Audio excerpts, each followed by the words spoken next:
I have some updates for Lebanon. The deputy chief of Hezb has stressed that Hezbollah is maintaining very high preparedness and that the frontier in Lebanon will remain open as long as the aggression against Gaza continues. He went on to say that neither threats nor temptations are of use with us, and we will not link what's happening on the border to any domestic juncture. He said, "We will not discuss with anyone any arrangements for the Lebanese South as long as the aggression against Gaza continues.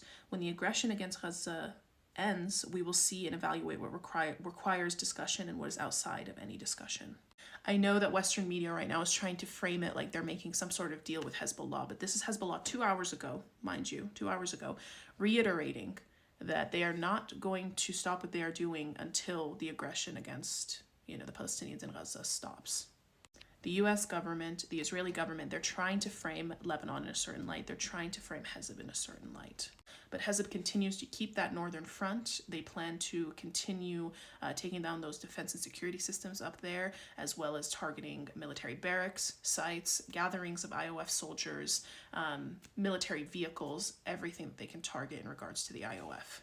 And just this morning, Hezb targeted several Israeli military posts. They targeted and achieved a direct hit at the Malakia site, the Ramia site, the Shumera barracks in the occupied Lebanese town of Tarbika, and they also targeted a naval site and achieved direct hits as well. Meanwhile, the IOF has struck 16 border towns in southern Lebanon with artillery shelling and warplane and drone missiles. And that is from just this morning, today. Overnight, Israeli warplanes struck another southern border town. It's clear that Israel is also targeting different UN posts in southern Lebanon.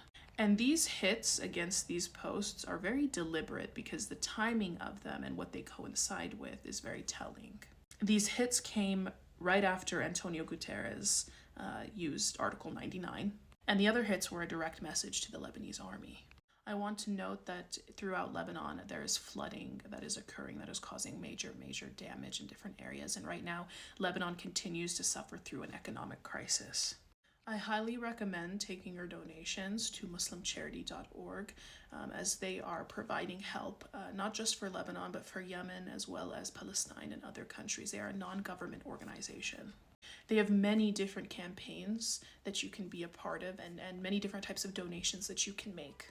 Now, I was only able to find the Lebanon donation on the muslimcharity.org.uk. Islamic Relief is also another place that you can donate to as well. They are providing help for Lebanon, Palestine, Yemen, East Africa, Nepal, Afghanistan. So there's a few options that are a bit more trusted than donating to the UN, for example, which we have shown doesn't actually provide people with very much. So I would recommend checking out these other organizations. My family is in southern Lebanon. They're doing okay. They can hear everything that's going on. Like I said, they're only about 10 miles away from that border. So they're pretty close and they're very much aware of the going on. So I'll keep you guys updated if anything else occurs.